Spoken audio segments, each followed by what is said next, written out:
Hello everyone, welcome to our TOEFL reading workshop. Today we are going to master the Complete the Words task, a challenge that tests your vocabulary and your ability to follow the logical flow of a passage. We'll break down the context of the Golden Gate Bridge to see how grammar and meaning guide us to the right answers.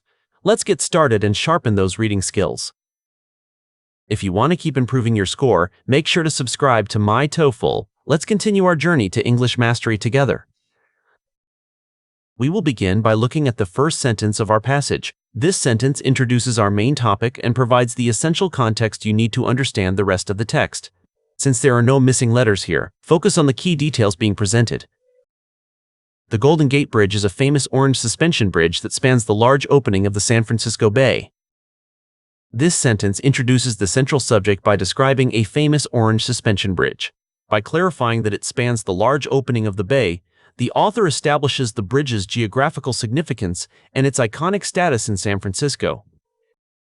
Next, we examine a sentence that details the technical aspects of the bridge's construction. It explains how the structure was designed to withstand the elements. Understanding these physical challenges will help you predict the vocabulary in the upcoming questions. Engineers used massive steel cables to hold the heavy weight of the road during severe winter storms and earthquakes. The text focuses on the engineering solutions used to hold the heavy weight of the structure. By mentioning the use of massive steel cables, the author explains how the bridge was reinforced to survive severe winter storms and other natural threats. This sentence brings us to the modern era, describing the bridge's current impact. It shifts the focus from construction to the bridge's global reputation. Use this transition to see how the bridge has become a symbol for people all over the world. Today, it remains one of the most photographed landmarks in the world, attracting millions of international travelers every year. Beeson emphasizes the bridge's lasting legacy, noting that it remains one of the most photographed landmarks. The sentence highlights its global appeal by stating it is attracting millions of visitors who travel internationally to see it.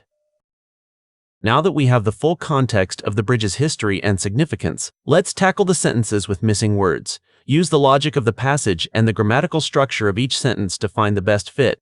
Stay focused on the surrounding clues. Miniway, Daysitch, an in-time spring problem in the call in time.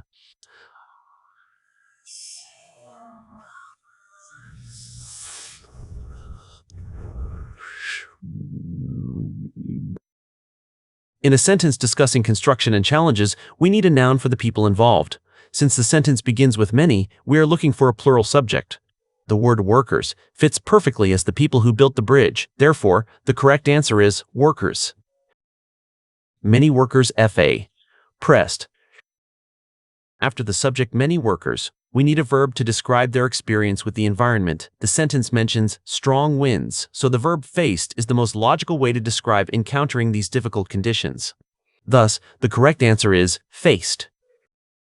Many workers face strong winds.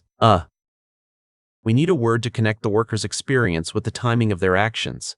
The conjunction as works here to indicate that they encountered these winds while they were working. Therefore, the correct answer is as. Many workers face strong winds as they finish TT. The sentence concludes by referring back to the specific project at hand.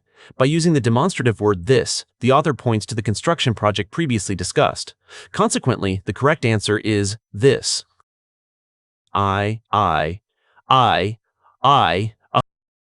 This sentence starts a new observation about the project's difficulty. We need a pronoun to act as the subject of the sentence. The pronoun it is the natural choice to introduce a general statement about a situation, so the correct answer is it.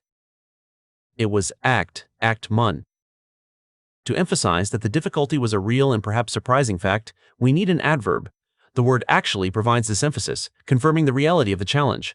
Thus, the correct answer is actually. It was actually re.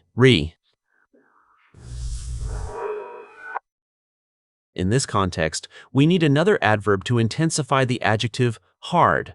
The word really is used here to show the high degree of difficulty the workers experienced. Therefore, the correct answer is really. It was actually really hard to co. The goal of a bridge is to join two separate areas. Given the context of bridging a bay, the verb connect describes the action of linking the two sides together. Consequently, the correct answer is connect. It was actually really hard to connect the beautiful sea. The bridge links two locations, and the text previously identified San Francisco as the setting. The noun city correctly identifies the beautiful urban area being mentioned. Therefore, the correct answer is city.